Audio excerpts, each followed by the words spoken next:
ઔદ્યોગિક હબ ગણાતા વાપી અને સરેગામ વિસ્તાર માટે આજે એક મહત્વના સમાચાર સામે આવ્યા છે।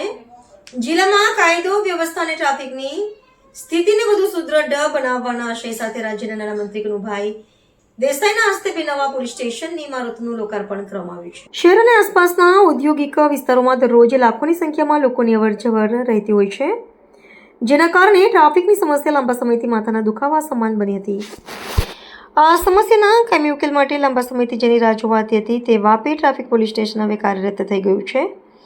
નાણામંત્રી કનુભાઈ દેસાઈએ રિબિન કાપી આ નવીન ઇમારતનું લોકાર્પણ કર્યું હતું।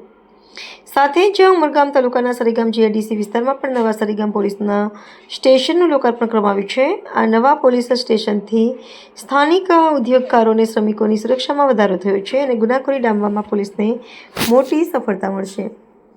આ પ્રસંગે નાણાકીય કનુભાઈ દેસાઈએ જણાવ્યું હતું કે વધતા જતા શહેરીકરણ અને ઉદ્યોગોની વચ્ચે સુરક્ષાની વ્યવસ્થા જાળવવી એ સરકારની પ્રાથમિકતા છે। કાર્યક્રમમાં ઉપસ્થિત આઈજી પ્રેમવીરસિંહે પણ ખાસ ઉલ્લેખ કર્યો હતો કે આગામી બુલેટ ટ્રેન પ્રોજેક્ટ અને નેશનલ હાઈવે 48 પરના ટ્રાફિક લોડને જોતા નવું ટ્રાફિક પોલીસ સ્ટેશન મેનેજમેન્ટમાં ખૂબ જ મહત્વની ભૂમિકા ભજવશે। આ લોકાર્પણ કાર્યક્રમમાં પોલીસ વિભાગના ઉચ્ચ અધિકારીઓ સહિત સ્થાનિક આગેવાનો મોટી સંખ્યામાં હાજર રહ્યા હતા। હવે જોવાનું એ રહે છે કે આ નવી સુવિધાઓથી વાપીની જનતાને ટ્રાફિકમાંથી કેટલી ઝડપથી મુક્તિ મળે છે।